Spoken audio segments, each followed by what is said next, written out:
സ്റ്റെഫാനിയുടെ ഓഫീസാണ്. അഫിനിക്സ് സ്റ്റഡി അബ്രോഡിൽ നിന്ന് ഇവിടെ സ്വിറ്റ്സർലൻഡിൽ DHMS കോളേജിൽ MSc ഹോസ്പിറ്റാലിറ്റി മാനേജ്മെന്റ് അല്ലെ, ബിസിനസ് മാനേജ്മെന്റ്. സ്റ്റെഫാനിയ എപ്പോഴാണ് ഇവിടെ വന്നത്? എങ്ങനെയാണ് ഇവിടെ വന്നതിന് ശേഷം സ്റ്റെഫാനിയുടെ ഒരു എക്സ്പീരിയൻസ് എന്തായിരുന്നു? ഞാനിവിടെ വന്നത് ഫെബ്രുവരിയിലാണ്. ഫെബ്രുവരി 24-നാണ് വന്നത്. 1 year കോഴ്സാണ്. 6 months സ്റ്റഡി, 6 month ഇന്റേൺഷിപ്പ് ആണ്. ഇപ്പോൾ ഓൾമോസ്റ്റ് എന്റെ 6 month കഴിഞ്ഞു. 1 year കഴിഞ്ഞതിന് ശേഷം നിങ്ങൾക്ക് ഇവിടെ ഒരു അഷ്വർഡ് ജോബ് പ്ലേസ്മെന്റ് പറയുന്നുണ്ട്. 1 year പ്ലേസ്മെന്റ് പറയുന്നത്. 1 year പ്ലേസ്മെന്റ് പറയുന്നത് യുഎസിലാണ്. ഇപ്പൊ യുഎസിലാണ് സ്റ്റെഫാനിക്ക് ഇപ്പോൾ ഓൾറെഡി ജോബ് ഓഫർ കിട്ടിയിരിക്കുന്നത്.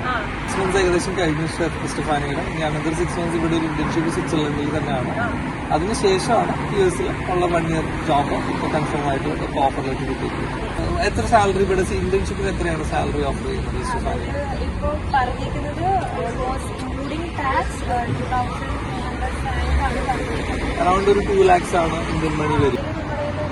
1 lakh സേവ് ചെയ്യാം. ബേസിക് ഡ്യൂട്ടി അവേഴ്സിൽ നമുക്ക് അത്ര സേവ് ചെയ്യാം. ഇവിടുത്തെ ക്ലാസ്സസ് ഒക്കെ എങ്ങനെയുണ്ട്? അതിങ്ങനെ ക്ലാസ്സസ് കുറച്ച് നല്ല ലെക്ചേഴ്സ് ആണ് പ്രൊവൈഡ് ചെയ്യുന്നത്. ഈസിയാണ്. സ്റ്റെഫാനി, അപ്പൊ താങ്ക് യു. അപ്പൊ ഹാപ്പി ആയിട്ട് കാര്യങ്ങളൊക്കെ നടക്കട്ടെ.